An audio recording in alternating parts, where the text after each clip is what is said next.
we know, we've talked about what the first steps they have to take. Usually, and we've heard before also, most of the organizations will have all kinds of excuses. What are the, so I would like to talk about barriers to AI adoption. What are the barriers? When we like to, some people come up with suggestions on what to do, and we may have a POV or POC or that proof of concept, and there will be all kinds of barriers to adoption. I'm going to start with Dr. Mu this time. You come to Trump doesn't like it though. Yeah, we saw that, isn't it? Yeah. Some asking There's a to different issue.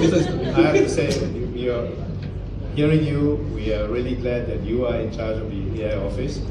We hope that many things can happen because of all that stuff, because we are kind of looking forward to that too. Yeah. Coming to Peter, I'm going to ask you a question that's related, because you are one of the startups. You over lunch you told us that you only have the company for the last year or two. So you're doing AI. So what are the barriers you see that you explain a lot more as people who want to implement AI? Is how do we explain to them what is their return on investment? You, Peter, you just mentioned that return, but how do you convince them these numbers are right, or how do you convince them?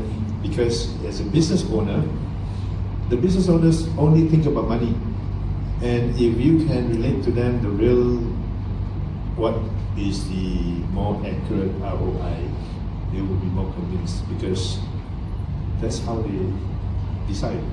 How would you go about doing that?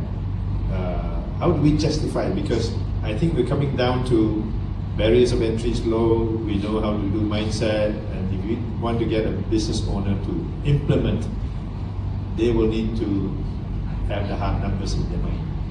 So, Peter, you mentioned something like that already. Is there anything else you want to add to that?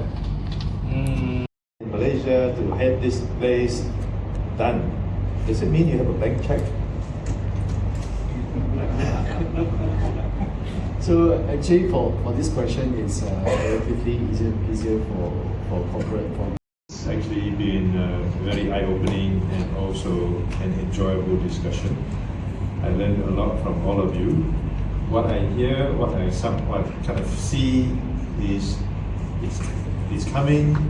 What we need to do is look at it from what it means to us, what it means to your organization.